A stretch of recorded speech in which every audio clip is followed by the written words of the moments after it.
Hi, folks. It's a little weird. Never done streaming before. So, uh, hi. And I'm just talking to the void right now. But, if you are hearing me, which I think there's a couple people in the chat, looks good. Just posts as you go along if there's any confusions or comments. Other than that, we can kind of get started. This is a topic that I have never done, at least not in this way, and I think the best way for me to talk about it and present it is we'll mostly be doing a live demo of some CADing, and you can kind of follow along. I will post an Onshape link.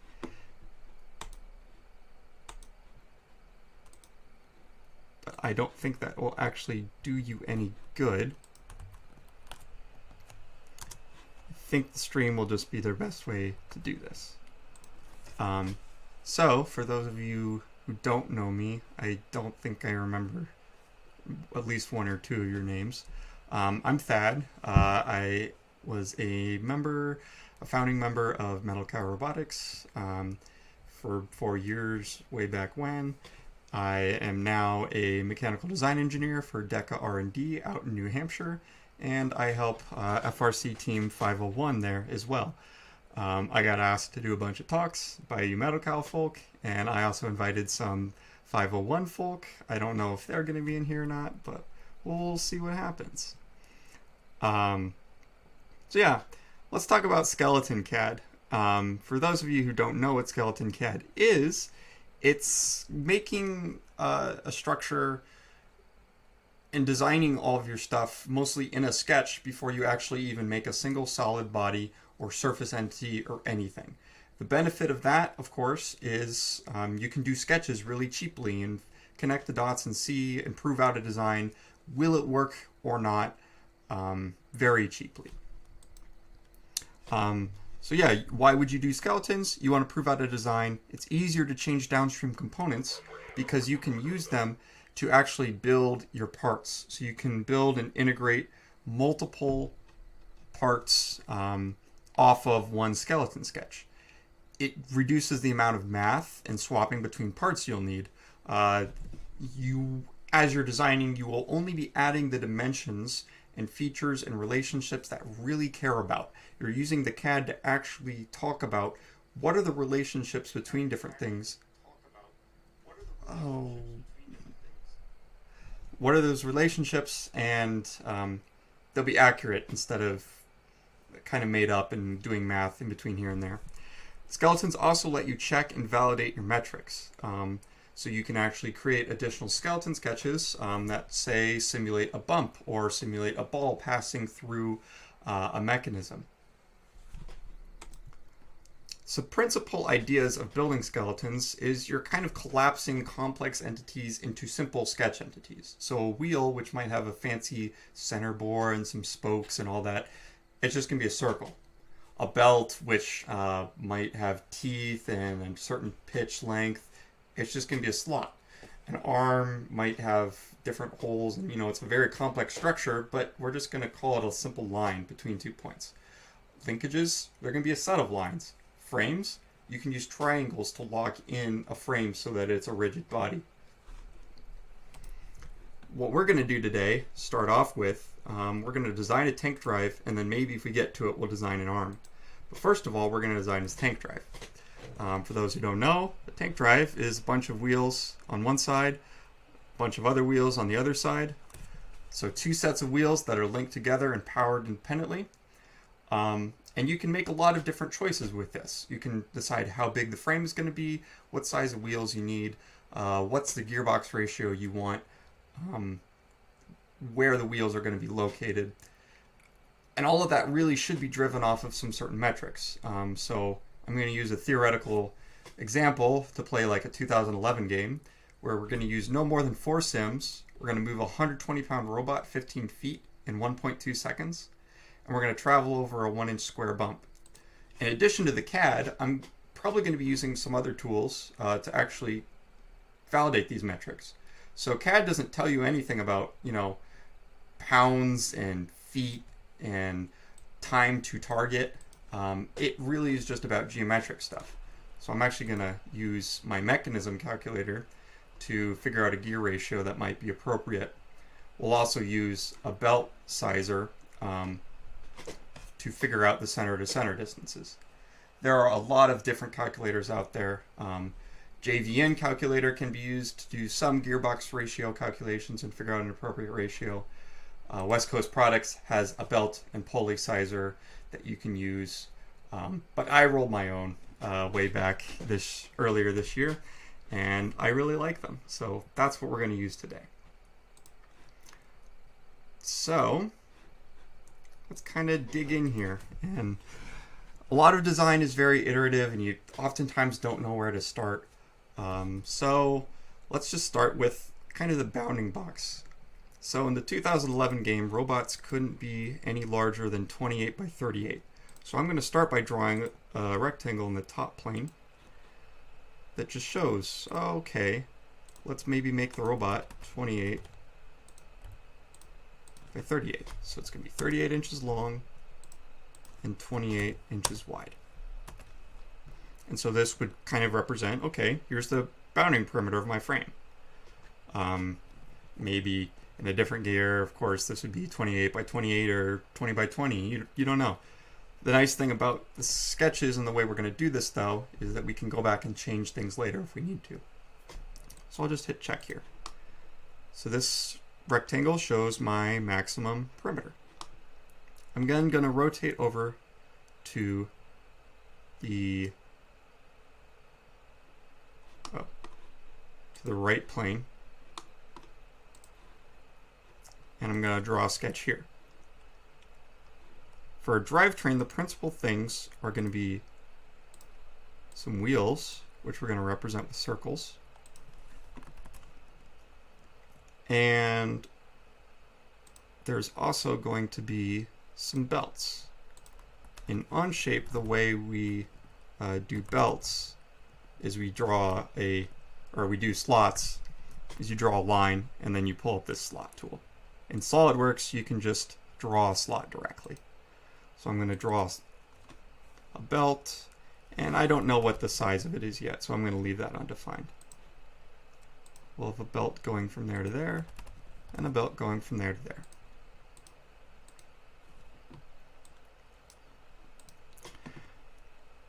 At this point, everything is pretty blue still. There's no real constraints. So I'm going to start kind of making a couple decisions. I'm going to start out with 6-inch diameter wheels. I'm going to say that these wheels are equal in size. Rather than dimensioning each wheel as 6, you would want to do an equal constraint. So we'll do equal, equal, equal, equal. We may want to add center drop. So traditionally, a 6-wheel tank drive has this lower wheel dropped about 1/8 of an inch from the other wheels in order to reduce the turning scrub. So the center wheel would have a lot more force on it than the outside two. A way you can represent that might be to draw a line from the bottom of the outside two tires, and then to make that a construction line. In SolidWorks, there's a way to make it, and Onshape you can select it as, and then click Q. This line would then be horizontal, so I'm going to grab a horizontal relationship, make it horizontal, and then I'm probably going to say, okay, if I take the bottom of that line to this bottom point where that wheel contacts, we'll make that 1/8 of an inch. And so now we have some wheel drop.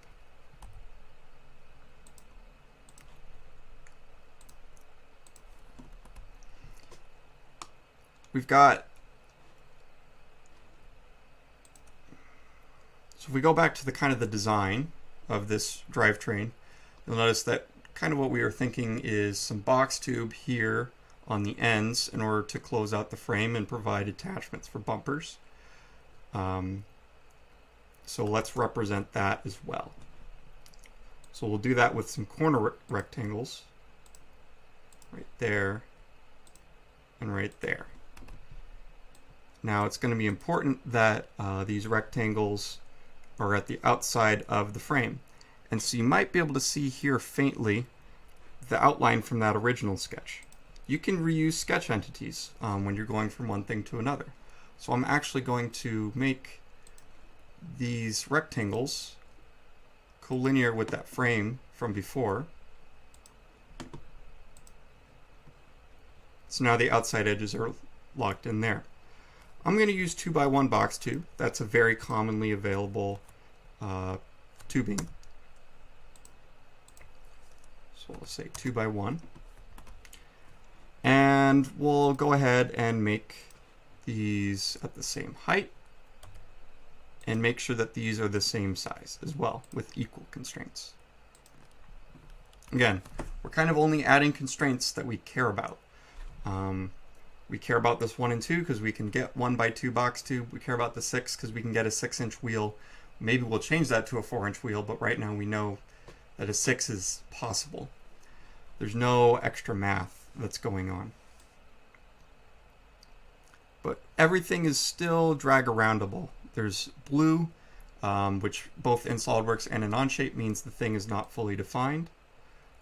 So we still need to make some more decisions. Let's make the decisions on where to place these wheels in this way.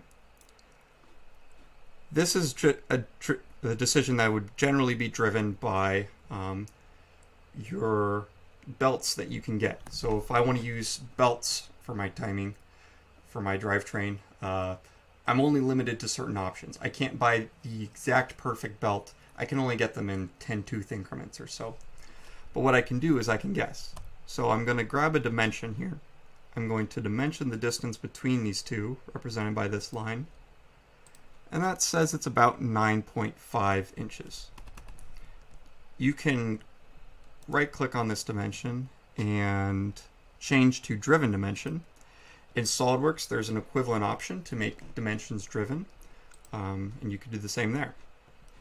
So I'm now going to go over to a belt calculator, and there's a lot of options here.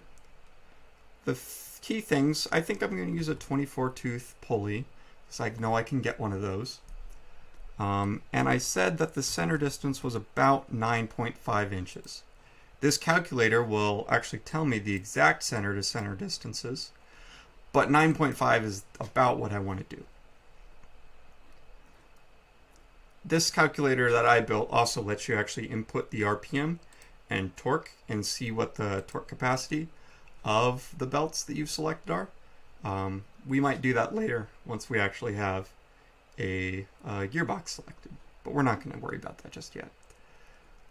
So if a 24 and 24-tooth pulleys, we can get a belt that is 9.4488 inches center to center. So I might come back over here, change this to a driving dimension, and say 9.488, or what was it, 94488. Now at this point, I would also want to make sure that the distance between the front and the middle and the rear and the middle is the same, so I'm going to grab another equal constraint and set those distances to the same. Almost everything is black at this point, except for these.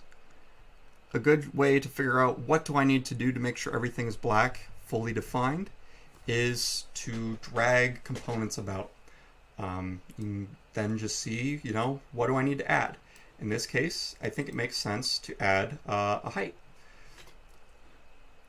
The key thing might be, how is this box tube placed relative to the centers of the wheels? Because in our frame, there's going to be bearings that these wheels ride into. And we want to have room for those bearings to actually sit. So I'm going to grab a dimension, and we'll go from the bottom of the box tube to the center of this wheel as 1 inch. And so at this point, I mostly have laid out where the key components of my drivetrain are. I know where my wheels are. I know where these frame rails are going to be. I could even sketch in the longitudinal frame rails as a couple of lines. So now this starts to really look like a drivetrain. I might actually just go ahead and hit check at this point, so I can see where everything would be.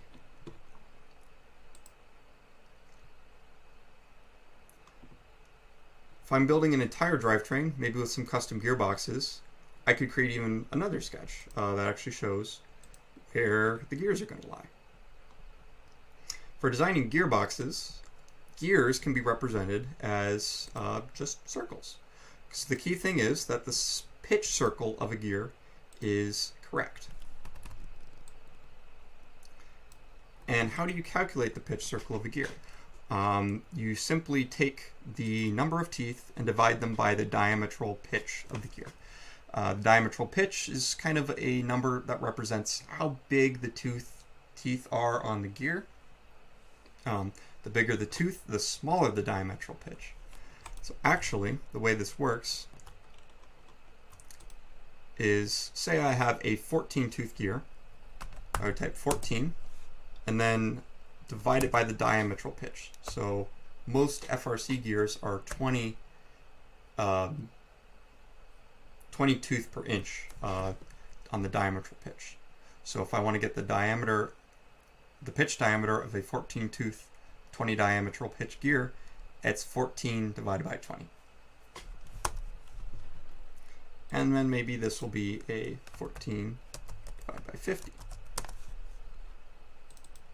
Oops, no, 50 divided by 20. Sorry.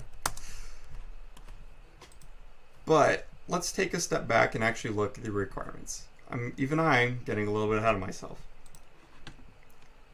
The key things are we want to use no more than 4 sims to move a 120-pound robot 15 feet in 1.2 seconds. We'll also want to travel over a 1-inch square bump, and we'll check that later. But we want to do this. We can actually do simulations and check how that's going to pan out with simulations like the iLight simulator or my general mechanism calculator. So with my general mechanism calculator, I can plug in all the parameters that would be the case of whatever mechanism I'm working with. It could be as simple as a drivetrain. So in my case, I want to use 4 sims. So I'll select 4 motors, make sure that they're sims. I'm going to leave the efficiency at 85%, and I'm not going to worry about the speed loss. I might play with the gear ratio until I get the performance that I'm looking for, though I'm going to skip down to this interface right here. Interface is talking about how is this mechanism, this rotary mechanism gearbox, actually connected to the real world. In this case, it's connected with a wheel that has a radius of, let's say, 3 inches. So we chose 6-inch diameter wheels, so the radius is going to be 3. We're going to move a 120-pound robot with no additional load. The load would be any sort of resisting force. So if there's someone actually pushing on the back on the robot, I might add some load. Otherwise, I'm going to leave this blank because there's no load. This override DT you don't need to worry about. And I'm going to stop the simulation when I get to 15 feet. X greater than 15. I just hit enter now, and it will actually show what's your robot going to do as you travel those 15 feet. Looks like it takes about 1.174 seconds. You can also, with this simulator, look at a lot of other statistics, like how much current is it going to consume. In this case, it consumes 278.8 amp seconds, which is a strange number, but it does make sense. And that's a measure of how much battery drain you're going to be putting on it. If you were interested in knowing how hard you're going to hit your opponent at the end of this, it looks like we would be running, we could probe this chart and see, okay, looks like I'm going to be going about 20 feet per second by the end of this maneuver. Now, how is this actually useful for design? Well, we picked a metric of 1.2 seconds as the time to target. So I can check how long I'm taking. Right now, it actually looks like I had a good guess on my gear ratio, 1.174 seconds. So this was a lousy example. But if I pick up the gear ratio, maybe I bring it further down to 10 and resimulate, it looks like I'll actually take 1.355 seconds to get to my final target. Using simulation tools like this, which are very cheap, you saw how quickly I actually input my motors and my radius and my mass, I can figure out, okay, this is an appropriate gear ratio to use on this application. So I can fiddle around with this gear ratio. Maybe I want something more like 8. 8 will get me there on 1.233, 1.192, 1.192. So it seems like that gear ratio of 6 actually was a pretty sweet spot. That seems to be the lowest time to target that I could get. Maybe I could even tune it in and start going, you know, what if I had a gear ratio of 6.2? What if I had a gear ratio of 6.5? I can start splitting hairs, but we're talking about hundredths of a second. So let's just go with 6. This tool, if you actually drop down the gear ratio box, you can actually build a gear ratio.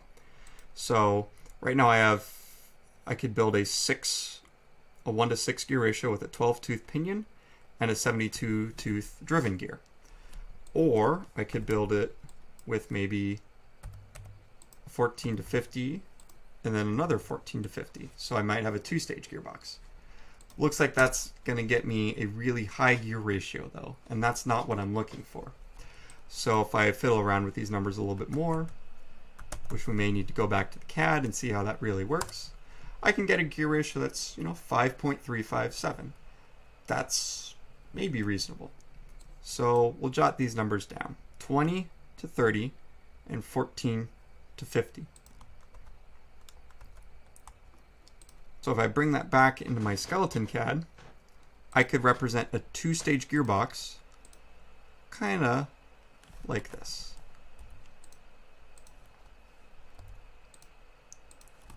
Where these 2 circles are tangent to each other, or the 3 circles are tangent.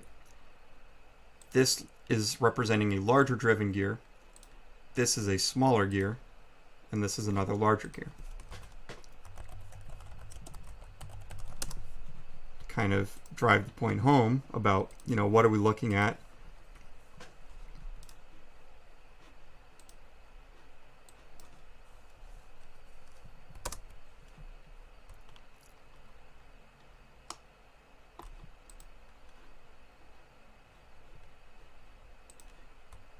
You can kind of see how these two, the 2 smaller gears that are tangent, could represent these 2 pinions straight off of the motor. The larger gear can be represented by this circle. The smaller gear that is on that larger gear is this circle. And the larger final gear is this black circle.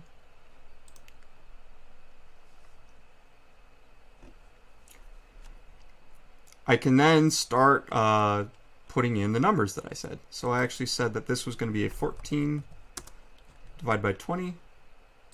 This would be a 50 divided by 20. This gear here was going to be a 30-tooth. So I do 30 divided by 20. This was going to be a 20-tooth. So I do 20 divided by 20. And then this pinion should be the same as this pinion. So I'm not going to dimension it again. I'm just going to say that they're equal. Now, everything's blue at this point. And it looks like the tangent constraint is being broken, but that's just Onshape being wonky. So we need to kind of constrain things.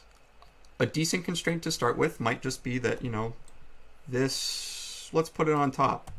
Maybe later we'll decide that that's not a good packaging choice, but right now let's make it nice and symmetric. Put all the gears straight up in the air. Another constraint is we want to package these sim motors in there. Well, the sim motors are kind of just circles from this view. So we can draw another circle concentric with that gear that represents what the sim motor looks like. We might even make these construction so that they are marked as kind of like a different entity. I do this from time to time. You know, it can just help make your skeletons a little bit more readable, because, you know, they can get pretty messy, especially if you don't know what's going on. We might want to, so now we can kind of see that it's going to be rough, but possible to get these to actually package together. So maybe we could put these perfectly horizontal with each other, or really what we might care about is we want to make this package really nice and tight. So we can say that these two construction circles representing the sim motors would actually touch each other. So I just made them tangent to each other, and it's still blue. Oh, I forgot to say that these should be equal. Oh, I forgot to say that they're actually 2.5 inches in diameter. And now we just need to decide how we're going to rotate these around. Let's just put them perfectly flat. So if we do a horizontal constraint between the two centers, now it's all flat. So that represents what the gearbox might lay out to be.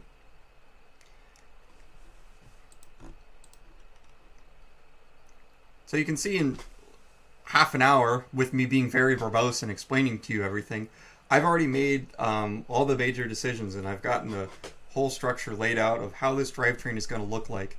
And I didn't do any math. The computer let me just say what I wanted to have happen, and it did it.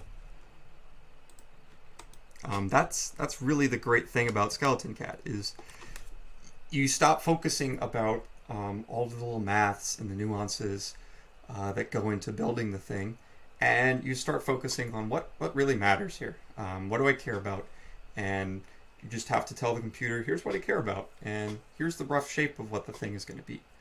Now, you probably still will want to build a solid model of what the drivetrain looks like, but that can actually start to get significantly easier. So, for example, let's build the frame. So I know this doesn't look like a robot. It's kind of a really crappy looking robot right now, but we could use these sketches to help make a robot really easily. So instead of looking like an inline skate or a really bad inline skate, we can make it 3D. Let's start with translating this into a frame. So I might build a sketch on, I might even build extra planes or reference geometry, you'd call it in SolidWorks. So I'm going to draw a plane that's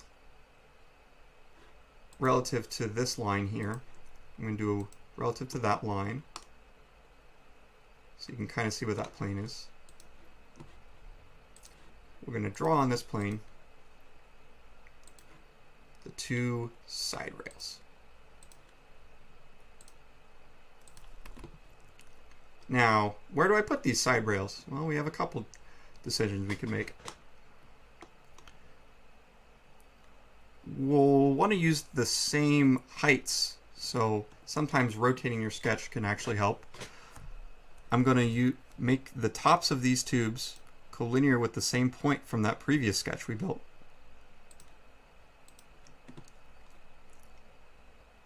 So I'm kind of just copying that previous geometry,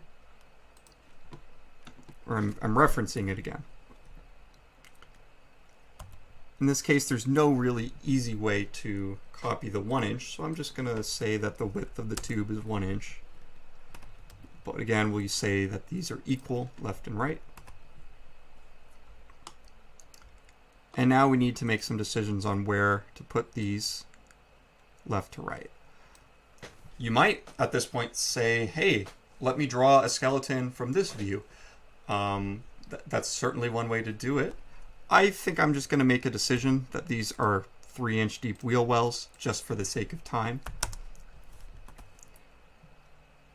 And again, the key things we want to do are only layout dimensions that we care about.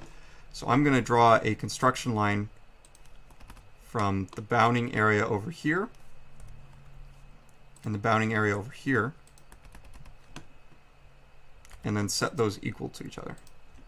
You could also do another way to do this, might actually be to get rid of all of this. And this is actually probably the better way. Draw a construction line right here, and then do a mirror. Where you mirror this entity over that line. And so at this point, I have the two rails. I can just take those rails and send them all the way up to another vertex. This way, I don't need to plug in any numbers. I can change my skeleton sketch and everything will just update. These are actually supposed to be hollow.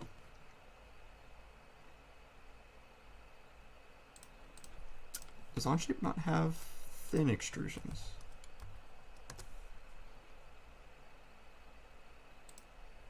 I guess it doesn't have thin extrusions. So I could, at this point, then do offset.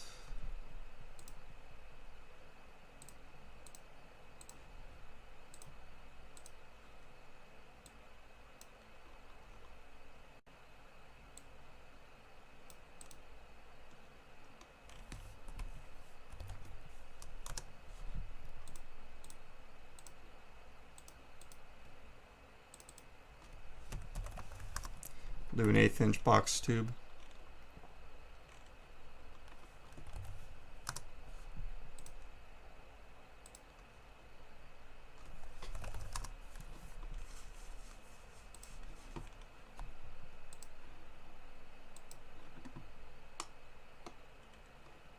Again, we're going to go up to vertex. So like these back vertexes here. Now you'll notice that it actually did something I didn't want it to do. It hid sketch 1 for me.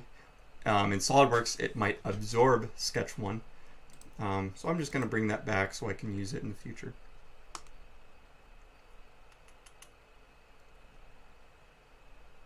Let's see. Oh, actually, isn't quite right.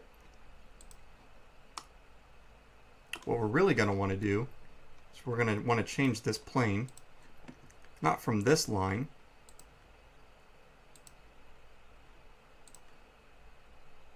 but from this vertex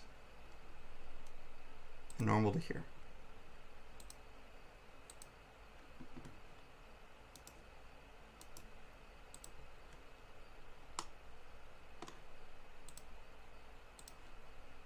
So we'll go all the way up to there. Again, it absorbed my sketch. Fear not, you can always grab your skeletons and bring them back to life.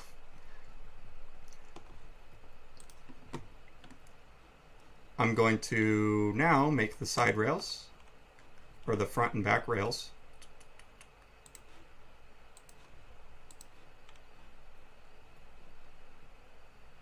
So I'll just grab a rectangle, draw like that, draw like that.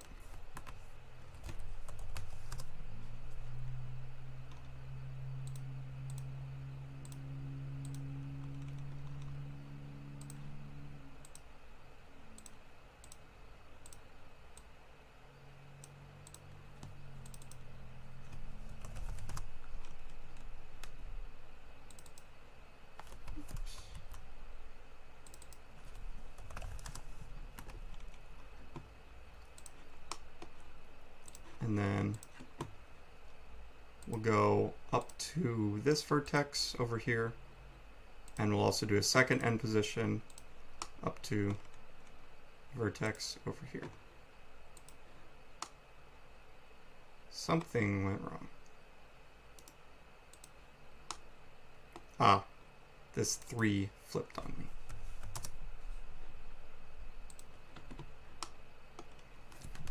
So we're starting to get the actual frame. That's cool. We could start to build in the bearing holes because we know the locations of these based off of our previous sketch. So we'll just draw a sketch right here.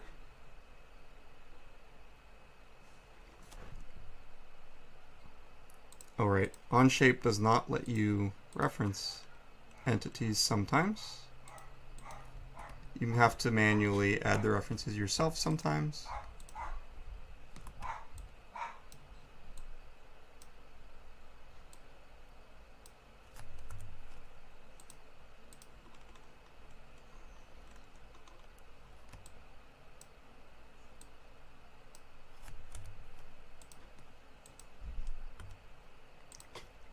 We'll make these all the same bearing hole, which would be 1.125 inches for a standard flanged bearing. That's just something I know off the top of my head. We'll extrude through all.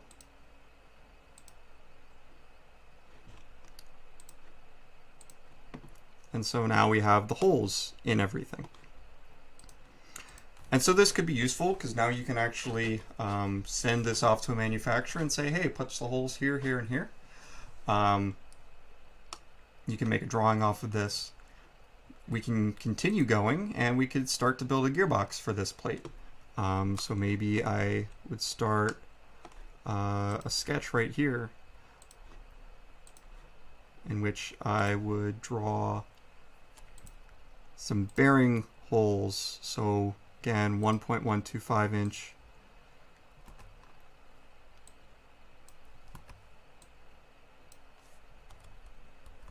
Holes.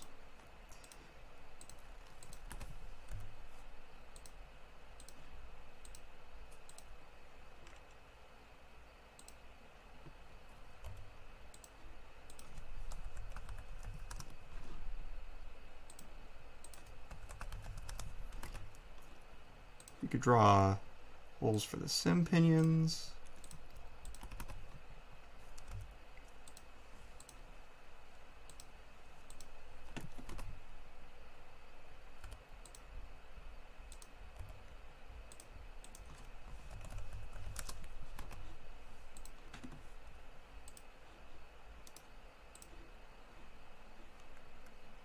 And then I could get fancy and actually draw a nice outline. I'm just going to draw a rectangle.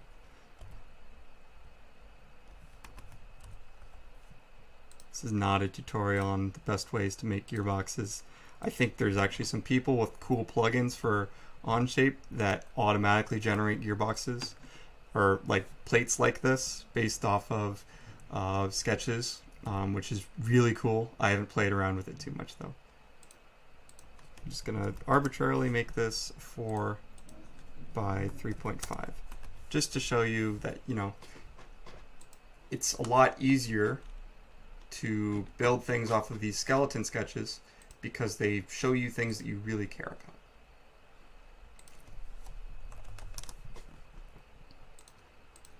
So now I have a gearbox plate. Actually, make that a new part instead. So I could then build another one an inch off of here and keep going ad infinitum. That's the power of doing things from this top-down fashion where you're driving everything off of one sketch. So what if we wanted to change our design a little bit? Maybe we want to make the robot longer, or maybe we realize that we made the robot the wrong aspect ratio. It's driving this way instead of the long way. Well, we can go back and edit our skeleton sketch. So we find the right sketch, edit him. Nope, not this sketch. Let's edit the layout first. 38 by 28. So now it's long in the other direction. Of course, that doesn't quite update because, again, we made the decision on how long those are going to be based off of belts, but it's still pretty easy to change. We'll just get rid of this 9.499, drag the wheels out closer to where they're going to be. It's going to be something about 14.85.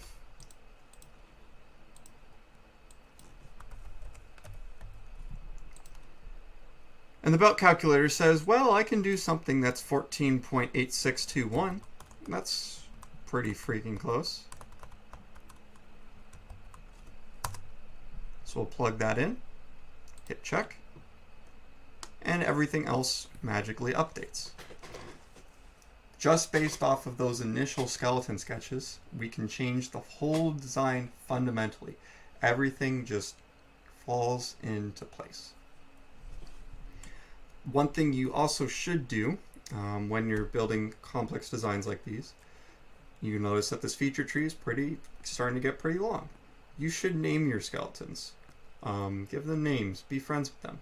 So if you right click on sketch 1, or in SolidWorks you would click once and then click again. It's not a double click, but a slow double click. You can rename your components. So sketch 1 is actually, I'm going to call that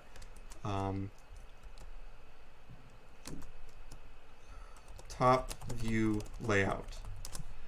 Sketch 2, I'm going to call wheels and belts. Sketch 3, I'm going to call gearbox. Because those are kind of the things that they're laying out. I'm laying out the top view, I'm laying out the wheels and the belts, and I'm laying out the gearbox. Folders can also help. But that's not even a skeleton thing. That's just good CAD practice. Select all you want to add to a folder, add it to a folder. Drivetrain frame.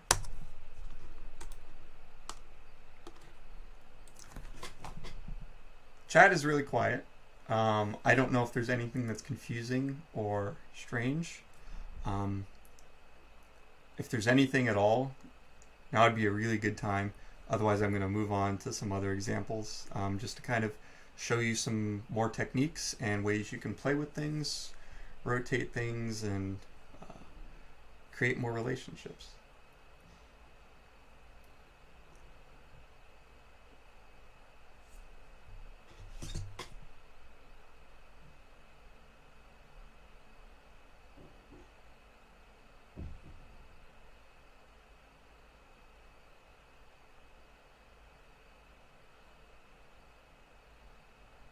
Oh, wait. Okay, strange. I don't know. I had it on top chat instead of live chat. Apparently, that's in this sparse chat. That's a different thing. You are also looking at how much current you're using. Would you recommend doing this over using the weldment feature? I would probably use the weldment feature over what I just did. Onshape's weldment, or beam tool as they call it, is not built in. You have to search it up and find it. It's a little strange. You have to define all your own profiles, so I didn't want to go into that. You can get a little bit more control if you're just doing straight tubes this way, but I like the beam tool in most cases.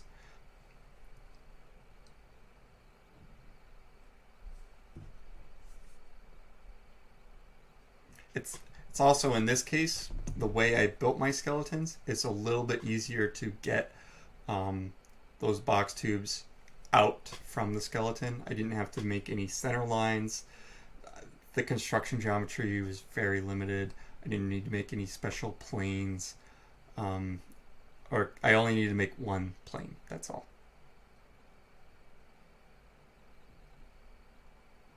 Okay.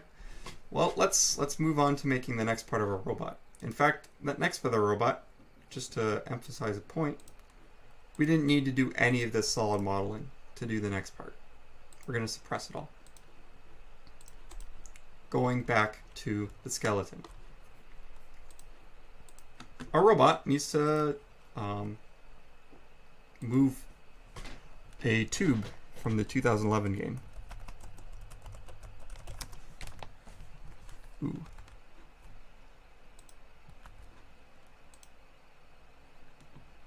For those not familiar with the game, let's watch it real quick. Can you guys hear that? Welcome to the 2011 First Robotics Competition, and this year's game, Logo Motion. Logo Motion is played on a 27 by 54 foot field. Alliances of 3 teams each operate their robots from behind alliance walls at the end of the field. 4 towers are located near the middle of the field at the corners of designated lanes extending from each corner. 2 3 by 3 arrays of scoring pegs form the scoring grids located in front of each alliance wall. Robots play Logo Motion with inflated tubes shaped as elements of the first logo. The objective is to place the shapes on the scoring racks to create the logo. Robots can use their cameras to follow lines on the floor or to track the vision targets placed on each scoring rack. This allows them to target scoring locations from almost anywhere on the field. Before the match, each robot is placed behind the towers on their side of the field. Each robot begins the match with a yellow Uber tube. The match starts with a 15-second autonomous period, during which robots try to place the Uber tubes on the scoring rack. Each Uber tube placed during this period earns bonus points. At the end of the autonomous period, human drivers step forward to take the controls. During the teleoperated period, teams control their robots and attempt to place the game pieces on the scoring rack. Game pieces can be placed anywhere, but are worth more if they create a logo. Human players at the corners of the field put game pieces into play. Robots can possess only one game piece at a time, so they must drive the length of the field to score with each new game piece. Robots will try to make it into their alliance zone as they attempt to score. Opponents are not allowed to enter this zone and cannot interfere while robots are placing game pieces. Each game piece placed on the scoring rack is worth 1, 2, or 3 points. This value is doubled if the game piece covers an Uber tube.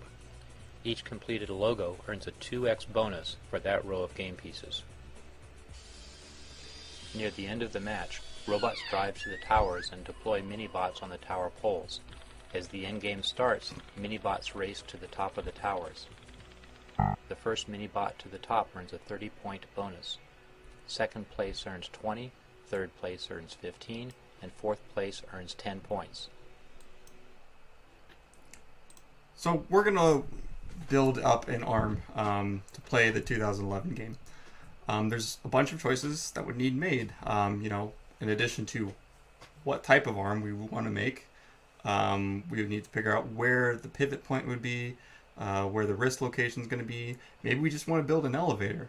There's so many questions that would go into this design, so we need to actually prove them out, and that's where Skeleton CAD comes in. To help that, we're going to actually have some metrics though. The robot, again, needs to be entirely within that 28 by 38 inch rectangle when the game is starting, as well as being no taller than 60 inches. Once the game begins, the robot can be within a range of 84 inches in diameter with an infinite height. We'll all want to pick the tubes from the ground, place the tubes centered at 110 inches from the ground, and for reference, tubes are 25 inches in diameter with an 11-inch opening. So let's start getting some CAD up. So we're going to look at this robot from the side in the right plane. We're going to draw a sketch here, and let's start translating some of the key metrics. So robot must be less than 60 inches tall at the beginning. So let's draw a line 60 inches from the ground. This represents how high the robot has to be under. I would even just call this my sketch. We're just going to leave the entity there. You must go no lower than that. You could also do this as a plane, however floats your boat. Next requirement. Robot plane config must be less than 84 inches in diameter. Infinite height cylinder. This is a strange requirement. I don't think there's any year that they've done this except for 2011, but I picked this requirement for a reason because it shows you, we're going to show you that you can do strange things like this in skeletons. So let's draw that cylinder from the top. Let's make a circle that's 84 inches in diameter. And, well, if we wanted a robot that can reach in both directions at the same time, we would probably put the circle in the center, but we only really need to reach in one direction at a time. And assuming we don't reach out the back at all when we do this, let's just move it all the way forwards. So we'll make this circle coincident, these corners against the circle, just like so. So now this is fully black. So if you can imagine the circle extending all the way up to infinity, that would be our playing area based on the interpretation of the rules. You could even, if you wanted, you can do a surface entity that goes all the way some really high distance. But that really just gets in the way if you ask me, so I'm not going to work to do it.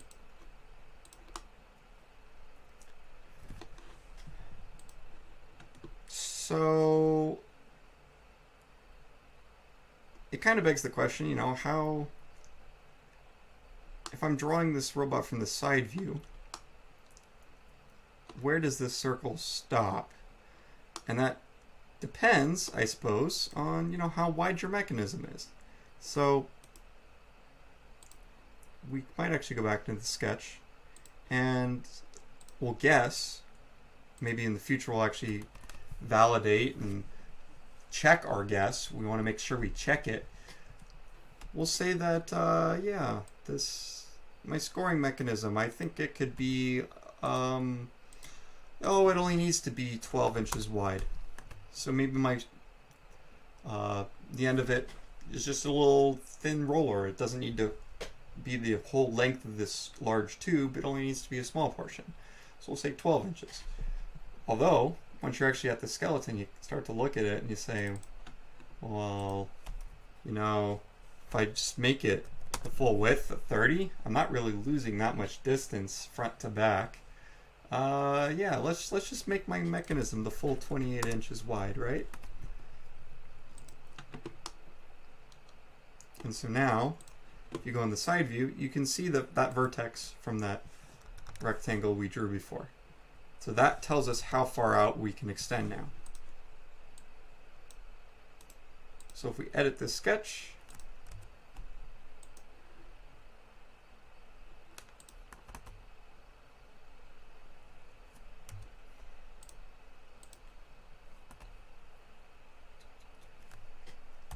we'll draw a couple lines here.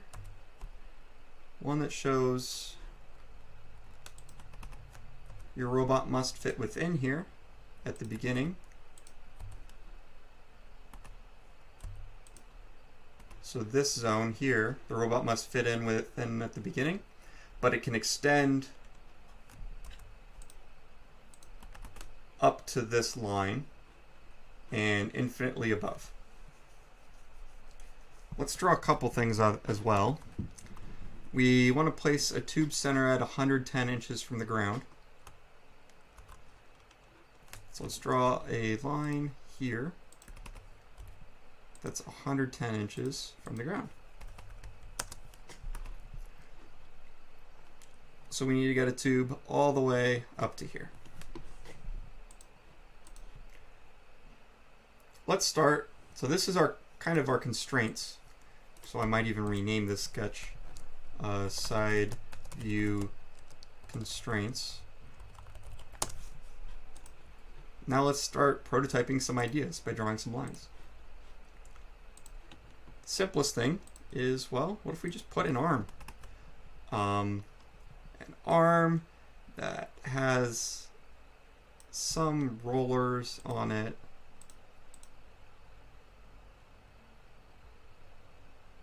Somehow.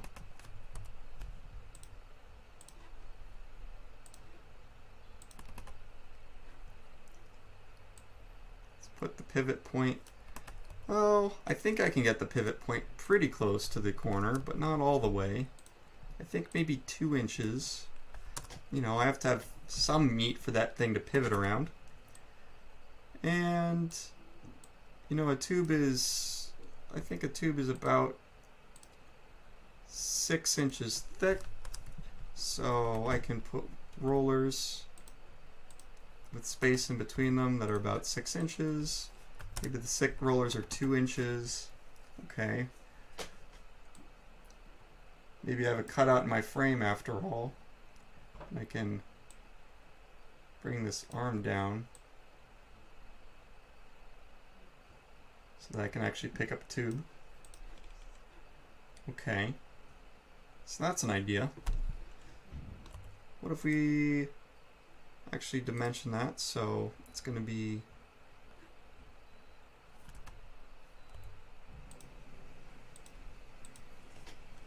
1.5 inches from the floor, just inside the frame.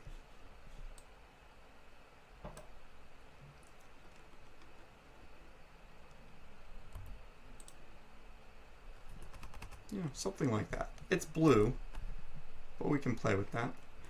But we want to check, you know, will this actually be able to lift a tube all the way up here? Well, we can draw a congruent triangle and then play around with it.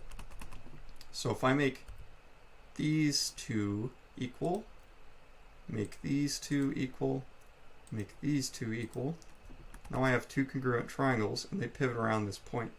So this represents, you know, if I had a rigid arm. Well, of course my arm isn't actually rigid.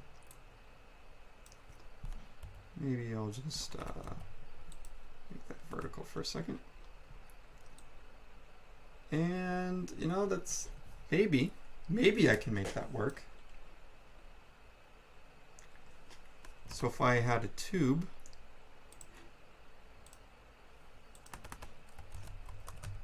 I'll represent that tube as a slot, 6-inch thick slot, and we said tubes are 25 inches in diameter.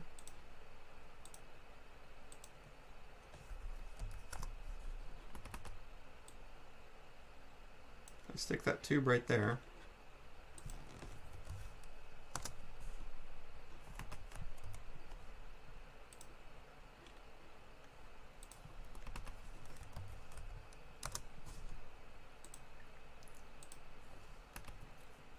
And then I make them equal in length.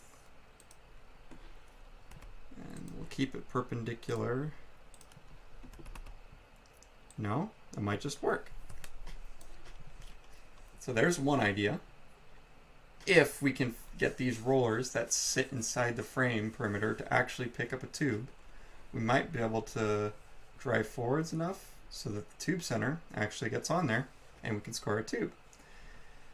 How does that play out with the other heights? Well, we have to play with one around here. That's not looking too hot.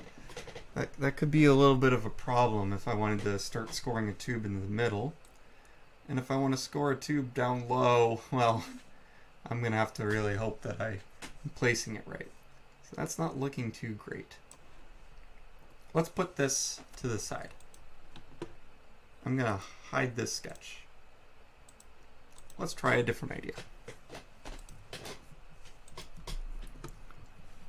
What if instead we had an arm and that arm had a joint?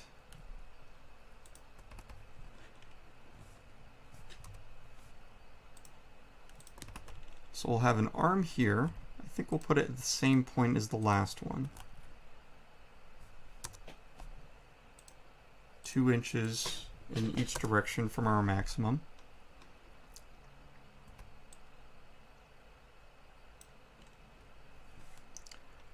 And it'll have the two rollers just like before. I think we can make those 2-inch diameter rollers. The rollers will be on the ground when we're picking up a tube. And the tube again needs to be about 6 inches this would probably be something you determine from testing. Okay, looking reasonable. Let's draw this at the other extents. So we'll have a line here, there, there, there. Again, we want congruency or similarity. So we're kind of drawing the arm twice, just showing it in two different positions. So we need to make sure that everything's equal.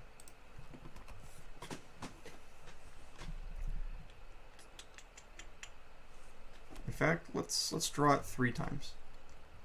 Or sort of, 2.5 times. Let's just draw this wrist here as it's brought in. Because right now, this is sitting outside the frame perimeter. We want to make sure that we can actually tuck it in when we're all done.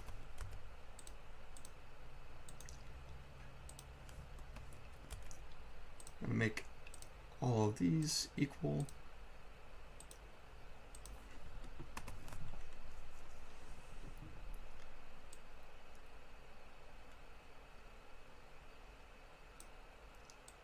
And this is where Onshape isn't as good as SolidWorks in terms of its geometry engine. It's a little bit wacky, but even SolidWorks can get pretty confused if your skeletons are underdefined like this. I'm gonna decide that we want to stick this outside the frame maybe 4 inches. That way we get a good grip on our tube. Let's also, we want to make sure that this actually sits inside our frame.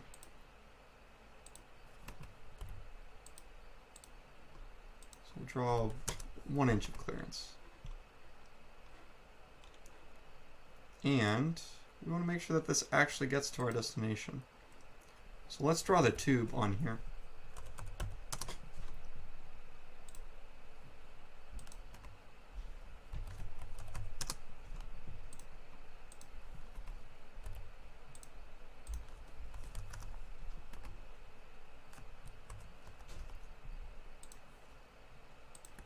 Draw it so that the center is there and while it's vertical.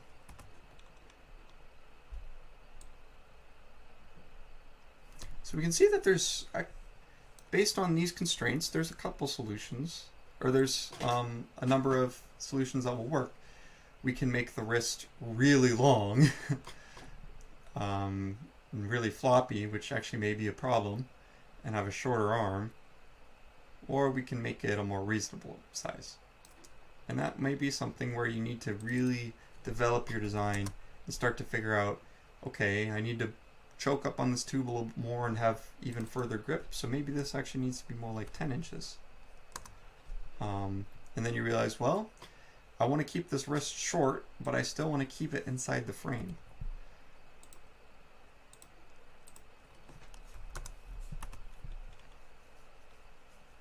And so something like that may end up being a design that works. That's a simple 2-jointed arm.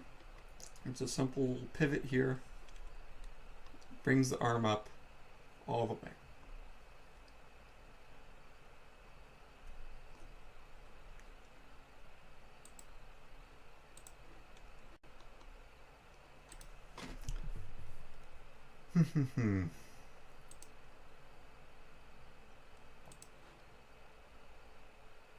Let's see, what else can we do at this point? Let's talk about how you would actually maybe design this wrist. So you can also check very simply, will this actually reach or be something I can actually drive with a gearbox? So maybe we're going to do a chain drive. So maybe we'll have a motor down here. And you can draw chains in skeletons pretty easily.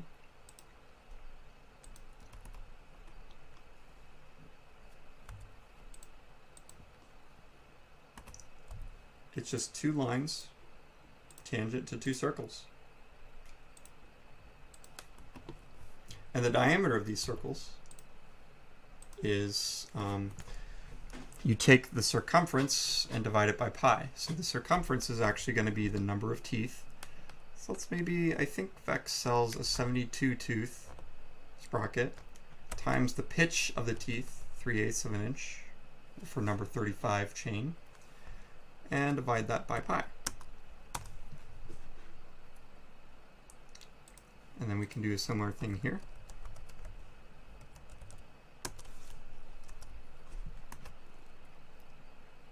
And then we could check, okay, if I get everything really nice and tight here, I could bring my sprocket really close, but that 72 tooth gear is going to stick out of my frame. So let's actually back up a little bit and go back to here, make this 4 inches, make this 4 inches. Still doesn't quite fit.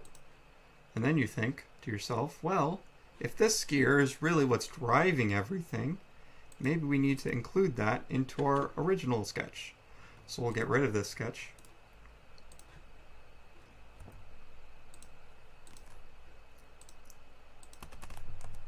Build the chain drive right into the original skeleton.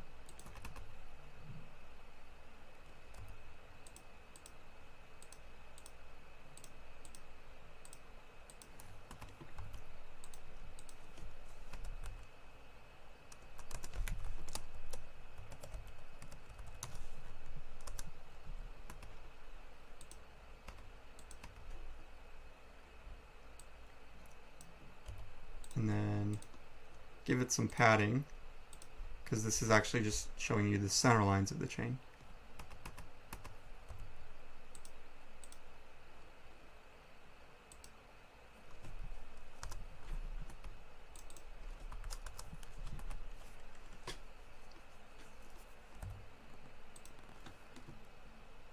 And we'll make this vertical.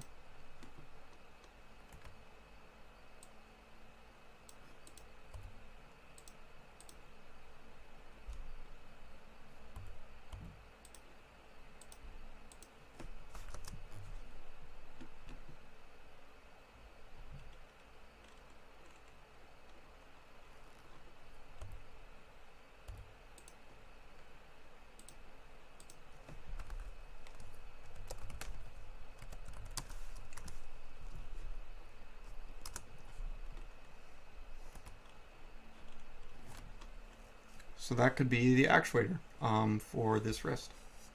Or you might decide, hey, I want to put this at the bottom. Either way you want to play that game. So that's how you can prove out a design pretty quickly and say, yep, we can actually make this multi-jointed arm work, and I can prove it to you in 5 minutes. Or I can show you that it's not going to work at all in 5 minutes. That's really why I like skeleton sketches, and why you should use them more. Any other questions? Anybody?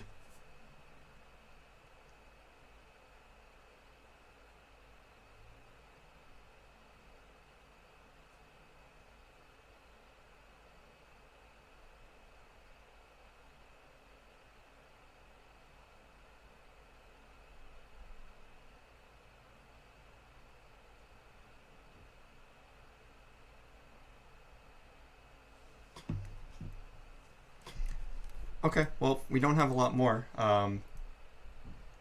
Elevator seems a lot better here. You want to do an elevator real quick? We can evaluate it.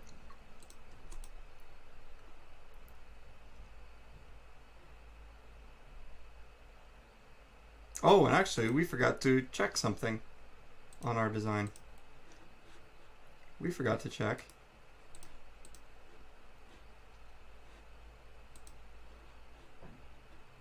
whether or not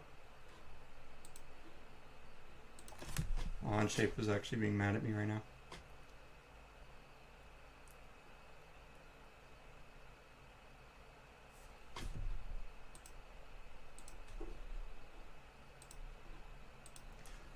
We forgot to check whether or not the arm will actually make it on its way up, because the furthest extent is actually right in the horizontal position.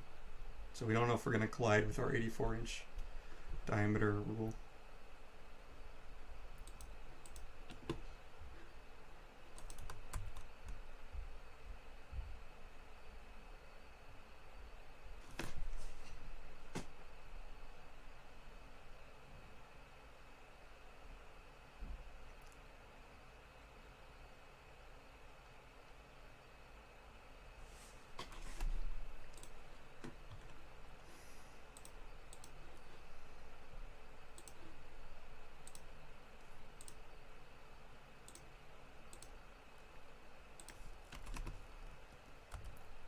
So this is going to be the same length as that.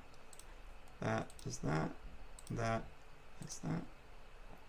And that is that. Whoa.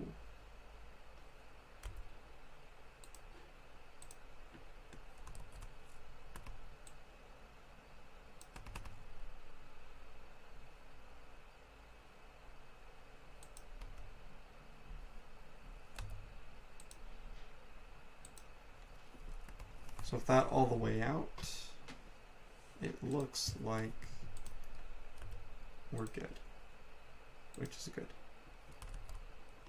I don't know what that's all about, but it's, yeah, for all the way out, we're still within the range, which is good. Yeah, let's build an elevator. Elevators are a little less fun because you have to have these multiple stages.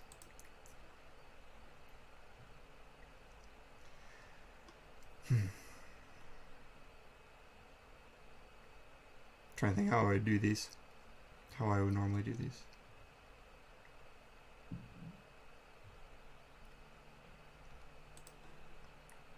I think something like this.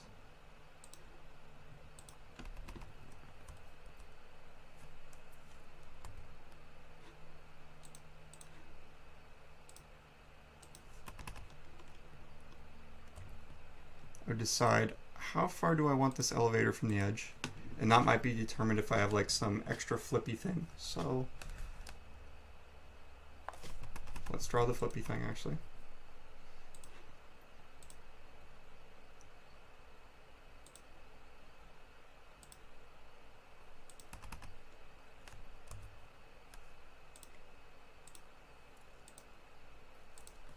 So I might draw my outer carriage as one rectangle. My inner carriage, if this is a two-stage elevator, is another rectangle. And my final carriage is a small rectangle. I'm going to draw this first in the downmost stage. And then I'm going to say, okay, this is going to need 4 inches of extra dead space there. 4 inches of dead space there. 4 inches of dead space there. And that's a complete guess. A lot of this dead space number is actually going to depend more on, what bearings you choose. And so that might either need a more detailed skeleton sketch, or you look at prior art, or you've already built a carriage for a skeleton so you can actually measure what that dead room is going to be. I'm going to guess it's going to be 4. But we'll need 4 inches dead there, 4 inches dead there, 4 inches dead there. Let's maybe say we have a 10-inch long carriage for stability. The shorter the carriage, the more rocky it's going to be. The taller the carriage, the less stroke you have. And then, kind of like before, our arm.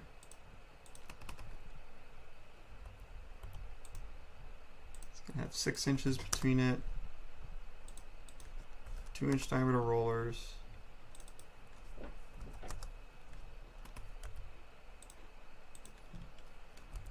The rollers are on the floor in the downward state.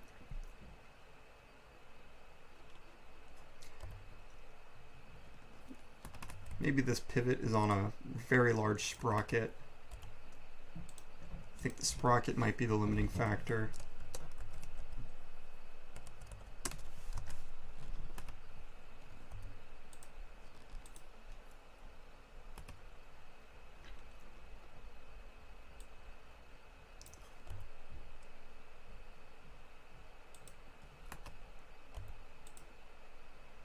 So I'll want to limit how much I stick out, or I'll have a minimum of 7 inches that I can stick out with. That way I still have room to grab a tube. We'll draw this in its upward state.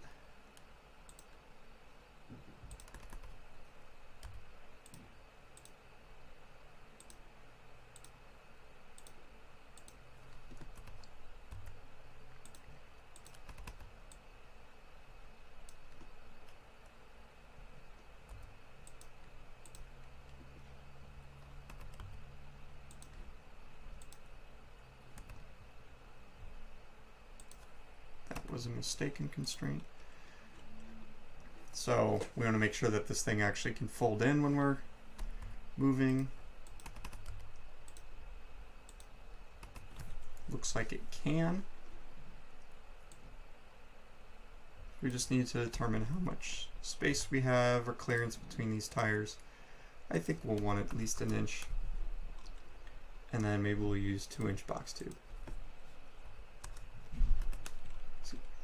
So kind of just adding things that are what you care about. Sometimes they're going to have to be arbitrary decisions, but mostly you only want to add things that you care about. So like 7 inches of throat for the tube, 6 inches wide between the tube, 4 inches all determined by how much dead space there's going to be on the elevator, 2-inch wide box tube, 1 inch of clearance. You know, things that just, they make sense. They're based on real constraints.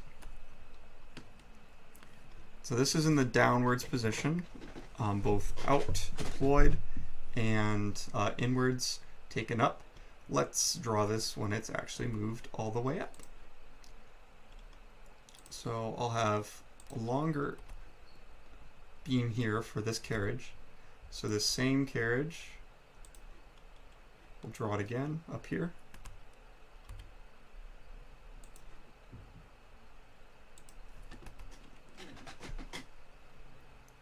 And figure out how much dead space we need there. That might be a larger amount because we won't want our bearings to come out from each other. So that might be 10 inches. And then we'll draw the carriage again.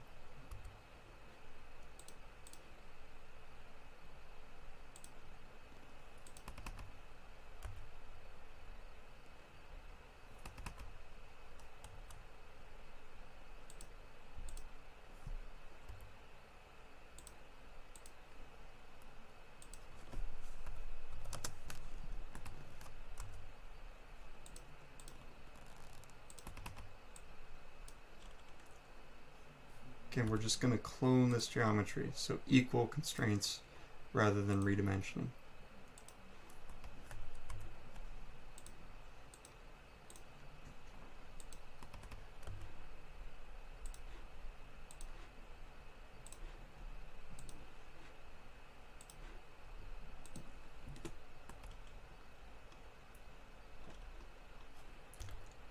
We'll put this all the way up to the top with our dead space. And it's looking like a stretch. Let's draw that tube in there.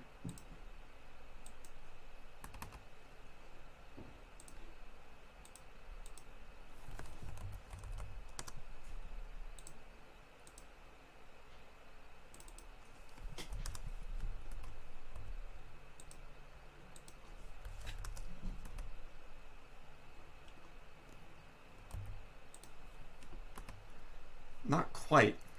But maybe if we actually, you know, improve our dead space on there and on there.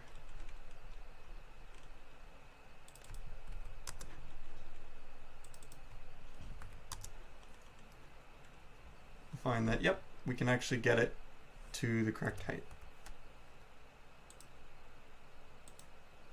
Looks like it'll go through the center. So you can prove out a design and see whether or not it will work. Maybe you realize that, you know, everything's kind of tight around here. Let's make this a larger circle, and then that will shove everything a little bit rearwards. Maybe I want some more clearance here. So you can see how the design would adjust and work better. Or you might realize, wait a second, if I make this longer, that will make this longer. So let me get more stick out. Now I can reach even higher. There we go. Then I can improve the amount of, I can increase my dead space, which creates a more stable carriage system, maybe. If I just, you know, make my swinging arm a little bit longer. So I can get all the way up there. Further, maybe I don't actually want to, so right now It actually looks like the tube is inside the robot while I'm hanging it up. That might not be quite what we want. Maybe what we need to do is get rid of this vertical constraint and say that the tube actually has to be outside of the robot while it's being scored. So as you do these skeletons, you sometimes will recognize new requirements or new things that you never thought about that you might need to actually have happen. And you can quickly see problems, quickly develop new requirements, and forge ever forwards without having to cut any parts, having to do any detailed CAD. You can all just solve your problems or spot the problems from miles away. With that, I think I'm out. This was actually quicker than I thought it would be. Anything else?